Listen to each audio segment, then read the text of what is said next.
The city of samba and sport is on the brink of financial ruin, just weeks away from being in the world spotlight as host of the Summer Olympics. The burden of building the Games' infrastructure came when the host city, Rio de Janeiro, was already under financial pressure. The acting governor says he isn't interested in why the emergency has been declared, but rather what can be done to fix it. What happened yesterday is history. I want to draw people's attention to the problems here in Rio de Janeiro, and then with others in Brazil find solutions. Rio's main source of income is tied to oil and gas. Revenue has plunged as global oil prices collapsed. The state is expecting a budget deficit of more than $5.5 billion this year.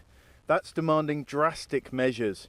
Some state agencies are being told to cut spending by 30%. Leaders in Rio de Janeiro state are pleading for an injection of cash from the Brazilian government.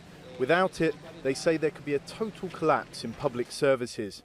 But Brazil's economy is suffering too from one of the worst recessions in living memory. I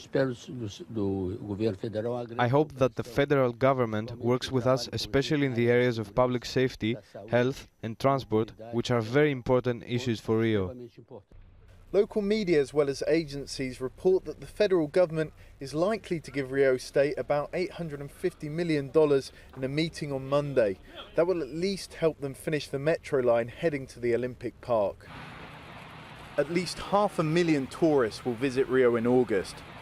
It's not just Rio that's in trouble. The stadium here behind me in Manaus should be hosting football matches, but the city's infrastructure just isn't ready. The Olympic torch is coming through this city on Sunday, but instead of an atmosphere of celebration, with all of the problems in this country, many people are simply fed up.